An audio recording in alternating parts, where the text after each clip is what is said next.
Hey everybody, we are on to chapter 5. This is our chapter 5 overview, and I'm going to give you a warning. My kitten is now almost 8 months old, and he's ginormous. He's 10 pounds 4 ounces, and we're not sure how that happened because he was 2 pounds or 2.5 pounds when I got him. He was cute.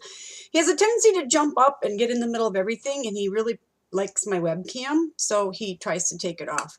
So we might have a little wrestling match here, but I usually win, but just be prepared because I can't keep doing these videos over.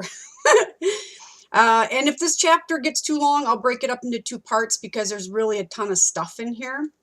So I'm in the binder, the ginormous binder. Ugh. And this chapter talks all about business, small businesses, corporations, all that good stuff. It starts with small businesses, and I'm starting in the binder. I think for you guys in the binder, it's page 128. What is a small business? Anything less than 500 employees is considered a small business. We're like, oh, small business. I'm thinking 20 employees. No, 500 or less is considered a small business. And you guys could see from the reading that there's a huge number of small businesses. We are actually, the foundation in this country is really built on small businesses. That's why we have a Small Business Administration, the SBA, which you should be very familiar with, especially if you want to be a business owner. If this is why you're taking this program or this class, as for example, if you're in the business management program, you should get real familiar with that. There's a lot of really good resources there that are free, funding even. So typical small business ventures, you guys can look on page 129 in the binder version. On the bottom, it gives you that table 5.1. Business sectors most dominated and least dominated by small firms. So you can see that home builders, florists, hair salons, auto repair, funeral homes. You guys are probably, most familiar with small businesses within your community, small or family owned. And then least likely, are going to be like the big companies, hospitals, nursing homes, paper mills, electric utilities, things like that. And then we also have home-based businesses. And if you go to page 130, they talk a little bit about the home-based business. 52%. Yeah, that's huge. 52% of small businesses in the United States are home-based. There's even more than that now because we saw a huge influx in home-based businesses, partly because of the crash in 2008. So, for example, if 10,000 people get laid off from their job, and in one company, it was a paper company, I can't remember the name of it, they had 10,000 people laid off. Boom. Just like that. Well, and then you can't get a job because there's no other jobs out there. What do? A lot of these people started home-based businesses, and they found out, this actually works. I can maybe make a living at this. So it's a huge amount of business that it provides for us in the United States. And of course, we all know the stories of, the companies that got started in their garage, like Apple or whatever. Contributions of small businesses to the economy, you can see that $65 billion in exports alone. That's huge, right? And then they also show us in that table 5.2 the best industries for starting a new business. Online marketing, that's incredibly huge right now. Apps and game development, online education, you guys can read that on your own. And then in creating new jobs, a ton of new jobs are created through small businesses. They're great at it. And I think the book gives us a number here. 2 out of every 3 new jobs are created through a small business. That's a pretty big trend. And then creating new industries. Small businesses have a lot of advantages. So they're very adaptive. They're very flexible, creative, innovative. They have they have less of the corporate bureaucracy to deal with because there's fewer people involved. They often don't have the same corporate constraints. So a lot of times when you look at their organizational chart, it's a little flatter. There's not all of these layers to go through of a big, huge corporation. They give you some examples in the book that you can look to as well. a lot of times the consumers, people are looking for and know that we need a change. So the whole green movement, the environmental movement, this is something we all know we're going to have to address sooner or later. Our planet's not getting any bigger, right? And we keep having more people.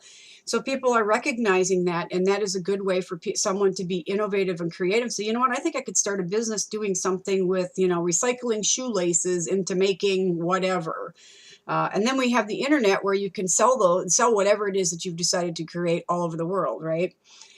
So we're very, very innovative. And I thought it was really interesting. I think it's on the bottom of page 132 in the binder version, that Think Eco, the smart office. Now, that's a pretty smarty pants idea. So everything in the office automatically shuts down when everybody's gone, and automatically fires back up before everybody walks in. We have digital thermostats we do in our home. I don't touch the thermostat. It turns on in the morning before we get up. So you get up, it's like, oh, toasty warm, without having to do anything. And it shuts off for the whole day and all of that. I thought that was pretty smart, pretty innovative, right? But there's always a downside to everything, right? Just because there's a lot of small businesses doesn't mean they haven't failed. Because if you look at that little chart on page 133, you're going to see why small businesses fail. So that whole section there. Holy man, oh, this is a big deal. 7 out of 10 businesses fail. And about 50% of that make it to the 5-year mark. Okay, and I used to consult for small businesses. I chose not to work in a big corporate environment. I mean, I started out there, but I very quickly left the corporate world. And we'll talk a little bit about why some women in particular and minorities, why some of us end up in smaller companies or doing things, businesses on our own, like me starting a small consulting business on my own. And I specifically worked with small businesses. And I can tell you from firsthand experience, most of them fail because they don't plan well. You guys are going to be, if you're in the business management program, if that's why you're taking this class, you guys will be working on your capstone project, which is a business plan. It's one of the most critical things that you need to understand to make your business successful. Without planning, you run into problems. So, for example, I have an article around here somewhere. I'll throw it out there on Blackboard for you to review. I just read it. It was out of Business Week. I don't know what I did with it. Oh, it's right here. Ooh. It's Bloomberg Business Week, September 21st to September 27th. And this is a good idea, a good illustration of where a business plan could really help with this. This is the title with Oil Crashes and the Sand Market Follows. This has to do, and it talks about northern Wisconsin. This is Bloomberg Business Week. Oh my gosh, we hit the news. And I'll put the article out there, but to sum it up is, the frac sand thing, Wisconsin, big, huge boom, right? So these two brothers in New Auburn, Wisconsin, northern Wisconsin, they decided to take advantage of this and open their own small restaurant kind of thing, right? Tom and Jeff Biscoe, among those who had hoped to cash in on the frac boom by starting their own fast food joint in New Auburn. They even designed a 4-foot tall drive-through because the sand trucks could come through and they wouldn't have to get out of their truck, right? Well, by the time they opened T&J's sandwich station in May, right, the sand market was in free fall, and the area's mines and truckers were scaling back. T&J's sandwich station's business had slumped by 45% already. Yeah. Well, a business plan is a tool for you to investigate the market. What's going on now? What does the future look like? Because if they had done their homework, they would have known, like by this last May, the industry is changing dramatically, and people in the frac sand industries in Wisconsin, it's drying up. So it's a very short little article. I'll include that. So that's one reason that we do business plans. So, kind of got the sneezies with all the harvesting going on right now. Management shortcomings. It's huge. It's huge. You wouldn't believe some of the things I saw when I worked with small businesses. They give you a little list here, like overconfidence, lack of people skills, huge, by the way, inadequate knowledge of finance, huge. I can't tell you how many people I worked with that had never had an accounting, finance, even a bookkeeping class. Ability to track inventory or sales, poor assessment of the competition. Ooh, sorry about that. I'm not stopping this video. Call from Asia Pacific. Sorry. Simply poor time management or lack of time to do everything because you're a jack of all trades in a small business.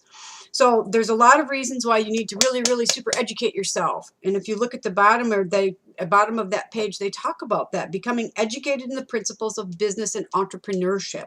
That is number one. Let's see here. Inadequate financing. That's another reason why businesses fail. You need to really understand the formal legal structure of a business and then how they are financed. Small businesses, huge business mistake. I can't tell you how many people I worked with when I said, like, okay, are you, an LLC or an S Corp or what? And they go, no. I said, well, how have you financed your business? We put our house up and took a second mortgage out on it. Oh my gosh, that's so scary, because if you're in a small business and you're a sole proprietor, and we're going to talk more about those legal forms in a little bit here, probably going to do this video in 2 parts. You could lose your home. You're financially responsible for all of that. So make sure you read this section on inadequate financing so you have a better understanding of how that works. Government regulation, it can be very burdensome for small businesses. I was shocked by what the book had quoted here. Paperwork costs account for billions for small business owners, and they would, if with fewer than 20 employees, let alone 500, it was where is it? Spent 45% or more per employee. Yeah, here's my cat with the ginormous tail. So taxes also are another burden, which we would put under that government regulation part. So now the business plan, when you look on page 135 in the binder, the business plan is, that's why we have them, so that you don't fail. You have to really be dedicated in understanding how to create one of those. It's really the lifeblood of your business. And they're also revisited. Once you create your business plan and you take it to the bank, he's a big helper. He's stealing everything off my desk. Go on now. Now go on now. Not you, cat. So, and they give you a little outline of all the different sections in a business plan, which is a very rudimentary introduction of this to you, because if you're in the business management plan, or business management program, you'll be looking at more of this. Let's just leave it to say that once you create the business plan, you take it to your bank. The bank wants to look at the financials. They want to look at how reasonable all of this is, and that's great. Well, you should be revisiting that every year. Okay, get down, kitty, kitty. You should be revisiting that every year and making adjustments to that. It's a tool. It's a living document. So you can look at the different sections on your own. We don't need to go there. Assistance for small businesses, the SBA we talked about. Make sure you familiarize yourself with that section. Financing, they talk a little bit about the financing, microloans. Then there's other specialized assistance programs you can read about. Local assistance for small businesses. Did you know that we have a business incubator in La Crosse? Yeah, we do. It's over on the north side of La Crosse, I believe. So, and then there's private investors. You've probably heard the word venture capital. So those are just some ways that we can finance business locally, small businesses. And then the small business opportunities for women and minorities. There are great opportunities for us for a lot of different reasons. And according to the statistics in this book, more than 8.6 million firms are owned in part or entirely by women and employ more than 7.8 million workers. And we generate $1.3 trillion in sales. But there's a lot of reasons why we end up in smaller businesses or starting our own home-based businesses. We might have a very unique business idea. Look at, if you've done is it Groupon? That's the coupon place. That was started by some lady who's into coupons, and she's done really well with it. We lose our jobs, right? Just like anybody else. Some of us, I don't want to point any fingers, aren't very good with bureaucracy. I'm not very good with rules sometimes. So that I didn't find that very favorable in corporate America. Often, and this really applies more to me, is at the bottom of the page it talks about feeling blocked from opportunities for advancement, or what we used to call, or still call, the glass ceiling. We think the glass ceiling is not there anymore. It's still there, yeah. But in my industry 35 years ago, it was very low and very thick. So women only got to this far within the industry that I was in the merchandising and fashion and merchandising industries, and that was it. You never saw a woman above a DMM, which is a divisional merchandising management position, which is it's about almost at the top third. You'll never see a woman past that. And even today, you don't see very many women past that. So I left that industry and went on my own, right? And we also often end up being the primary caregiver within our families. And that was part of it too. We had kids and we made different choices after I decided not to work in corporate America about being able to help take care of our kids. So franchising. I'm not gonna go there with that because you guys are tearing that all apart in your wiki assignment, right? So we don't need to go there. And I think I'm gonna cut this video here because the next logical section starts on, I think it's 143, the different forms or the legal structures of business. So we covered like the basics of business in part 1, and I'll do a second video, part 2, that'll get into that last half of our chapter, wherever we are, chapter 5. Then you can take a break, make some popcorn, get your jammies on, and watch the second half. All right, so I'll be back.